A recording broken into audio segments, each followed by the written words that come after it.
Hi, how you doing? Hey, what's up? You look good. You look sexy. You look beautiful. My name is Victoria. If you're new here, what's up? If you're not, what's up? I yep. I forgot my whole last intro. Got my intro. Welcome to my channel. I like to do several lovely things on my channel. Sometimes I do a reaction. Sometimes I'm reading RMMA hole, relationship advice, get Reddit with me's, Redditing, reading Reddit, whatever the case may be. I do a lot of stuff. And for that reason, if you don't want to miss any of the stuff that I do, including, talking about weight loss and doing makeup and all that good stuff, you should be subscribing to my channel right now. Just do it right now. Just hit the, don't even like question whether or not you want to do it. Just like hit the button right now. It's down there. There might be a link up there. I don't know how much I feel like editing, but it might be up there. It might not, but you should click down there so you can subscribe to my channel. Share this video with your friends. All right, we've had enough of that. So today, Reddit, we're doing a Reddit video. We're reading about a girl who is pregnant at 16. So a 16 and pregnant story. Basically, this guy, who is her brother, wants to know how he should resolve this issue. This is a relationship advice, a Reddit relationship advice. He wants to know how he should resolve the issue of his sister, his younger sister, who is 16. Nobody is helping her around the house with her baby. Here's the story. She got pregnant last year. Everybody was like, hey, you might not want to have this kid. You might not want to do this. And she chose to have the baby anyway. They even got her pastor involved and they were like, hey, don't have this kid. Like, that's a lot of responsibility. And she had the baby anyway. The baby's father said he did not want to be in this child's life. And he was like, I will pay child support, but I want nothing to do with the child. Now, she is 16. He is 17 at the time, as of right now. So she has this baby. 2 months have gone by, and her life is just in shambles. She had to drop out of school to take care of her child. Her parents aren't supporting her. I assume her brother's not allowed to support her, or whatever the case may be. Everyone's basically telling her that this situation is on her. Your actions are what, reap these consequences. Everyone is really just kind of avoiding her. They're not giving her much help. Her parents aren't home because I believe the mother, somebody's a nurse and the other person works for like an international company or something along those lines. Whatever. Long story short, they're not helping her and they have no intention of helping her. They also told her that when she turns 18, she's got to get out of the house. And of course, this sends her off into hysterics and she's freaking out because she doesn't know what to do. By the time she turns 18, she's going to have a toddler and from their perspective, no future because she can't go to school because she had to drop out of school to take care of her baby because nobody wants to help her.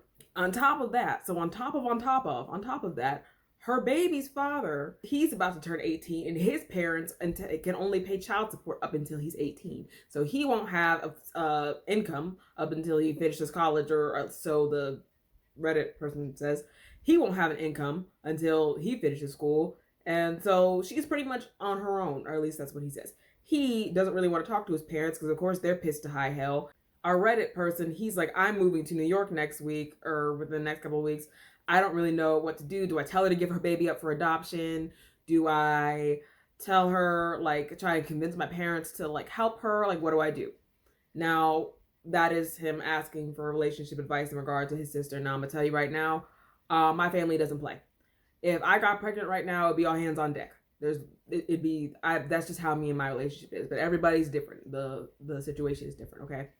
Here's the thing. Number one is her body, her choice. Let's start there. So you can't tell somebody, oh, have an abortion, do whatever. At least that's the way I feel. Regardless of like your religion, your moral standing, that's just how I feel. Her body, her choice. You can't force somebody to have an abortion. Should she have thought things through differently? Absolutely.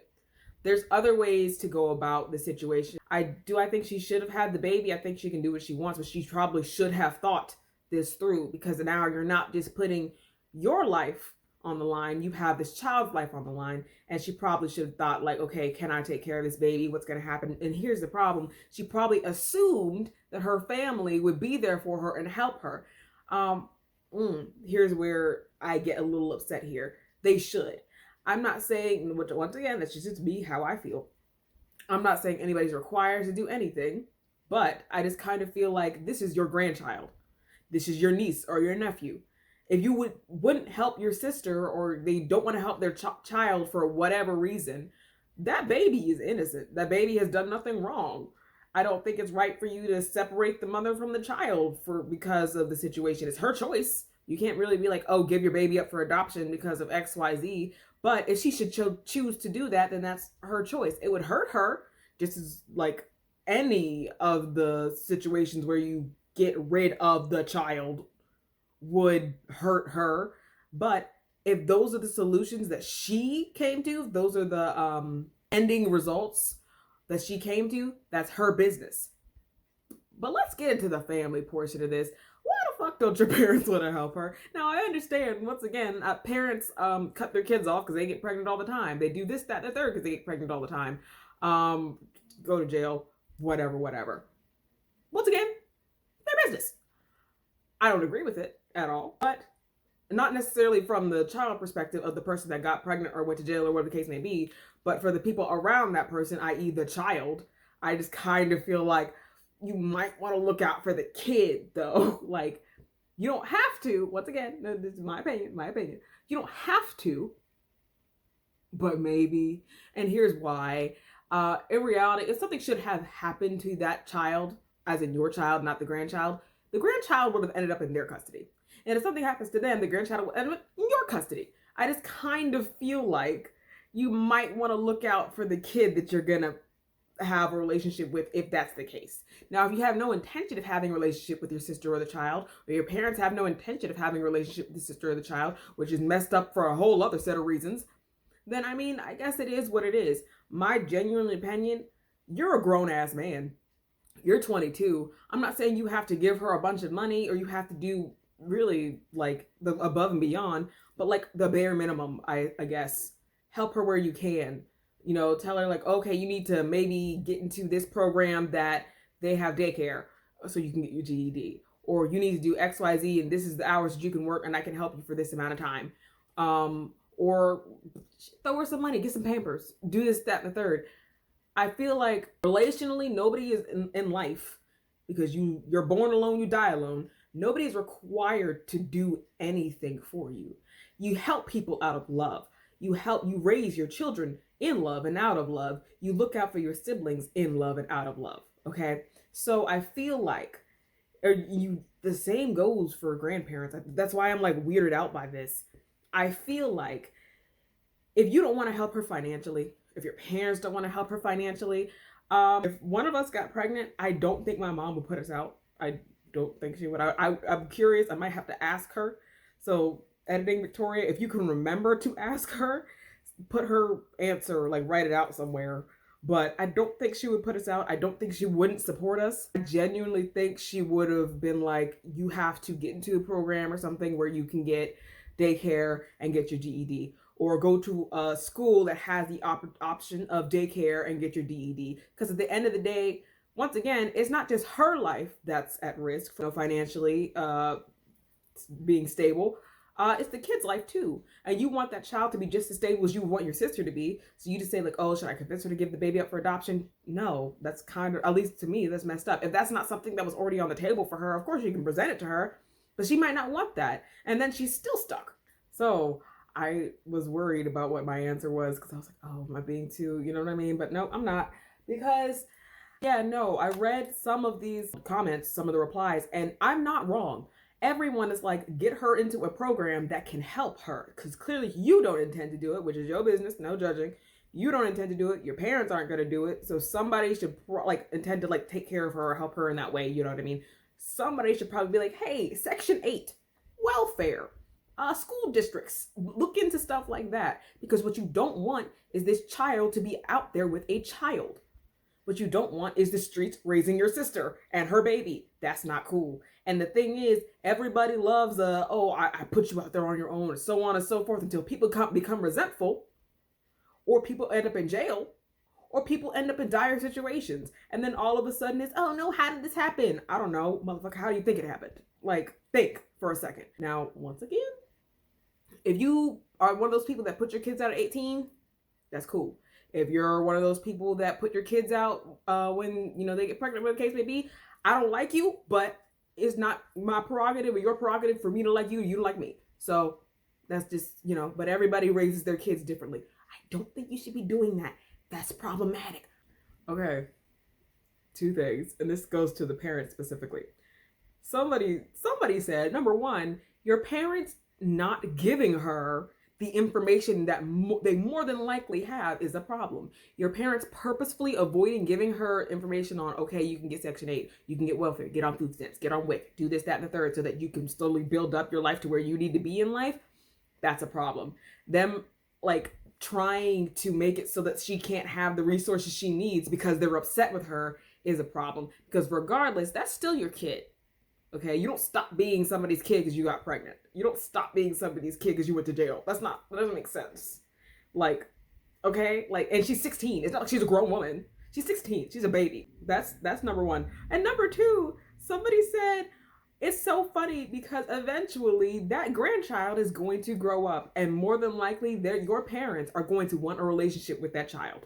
And reality is, it doesn't take much. Like the baby might not remember, but two things here. The baby might not remember, but your daughter will, their daughter will.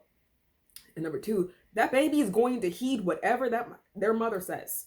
So I, in my life, did not take, I was very cautious around certain family members. More than likely, not even more than likely, 100% because my parents told me bad stories about them.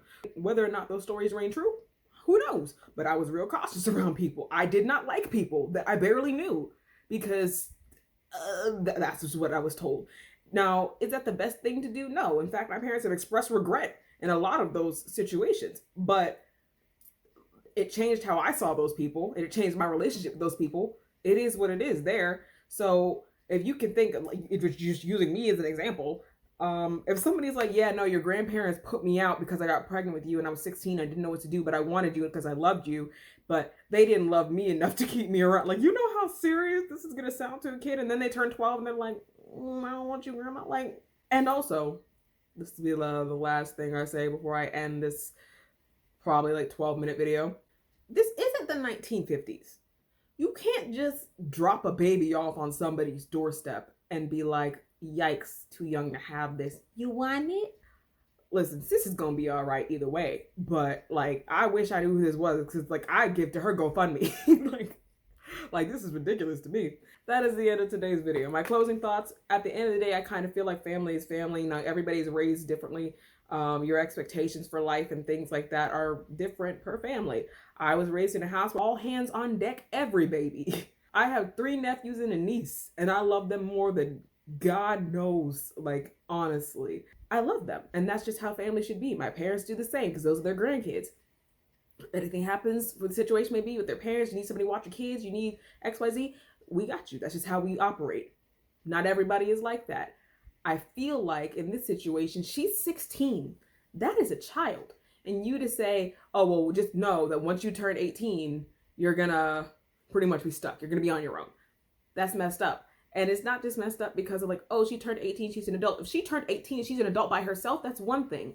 But she's turning 18, turning to an adult with a toddler, with a baby. Like, that's so hard. And you putting her out and not giving her the proper resources, and or at least showing her to where the proper resources are. I understand you made this bed, lay in it. That's cool.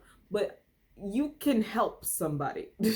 You can offer somebody, hey, there's an office downtown that might be able to get you some assistance. There's an office, there's a school, a community college over there that might offer you some daycare. There's options. And I think them not presenting those options, or you as her brother not telling her that she has these options, is a problem. Because she's a kid and she doesn't know she has these options. So to whoever this is, or if you're watching this and you're in the same situation, Google something. GED programs, government assistance, whatever the case may be, insurance, a WIC, food stamps, whatever it may be, Google it. If you don't intend to give your child up, that's your business. If you don't intend to abort your child, that's your business. If you have your child already and you're stuck, look into office, and you're in a similar situation, of course, office programs, this thing, that thing, and the third. There's the government. Listen, I don't like majority of the United States for several reasons, but they're pretty good to mothers. They're pretty good to parents and single parents and stuff like that. So if you need help, don't be scared to Google help, to call your social security office, social whatever, call whoever you got to call. There's help out there. Don't ever feel discouraged. Don't ever feel uncomfortable. Don't ever feel ashamed. No matter which of the options you choose, abortion, adoption, giving birth, Whatever the case may be, don't ever feel ashamed, because at the end of the day, it's your body, it's your choice, it's your life, and what you do with it is your business. Anyway, I wasn't expecting to give a huge like pep talk rant thing about life and family and children. Not my usual video. Probably won't ever do that again unless it's called for. Cool, I have homework to do, so I'm about to drink a night coffee, like for real, because it's probably like 11:30, but I got a bunch of stuff to do. So I'm drinking night coffee, stay up till like 4 a.m., do this homework, go to sleep, wake up at 7 a.m., and do whatever else my day calls for. So I will see you on Friday when I do a lovely reaction to some ASMR. And my sister she's trying to get me to do a BTS reaction. That's a conversation for a whole other day. Yeah, so if you want to hear me react or see me react to some Toxic Boyfriend ASMR, no, it's not by Dark Tingles. I know, but somebody suggested somebody else. I'm gonna give them a shot. I'm excited. So if you want to see that, subscribe to my channel, and I'll see you on Friday. Bye. Oh, I can't feed all those mouths. That's cool, but at least tell her she has options. You're not gonna have my sister out here looking lost. Who the fuck are you to tell me to give up? If she wanted an abortion, if she didn't, her business. Like, what the fuck? I don't encourage teenage pregnancy, okay? If don't risk it, wrap your biscuit. But like, damn, all hands on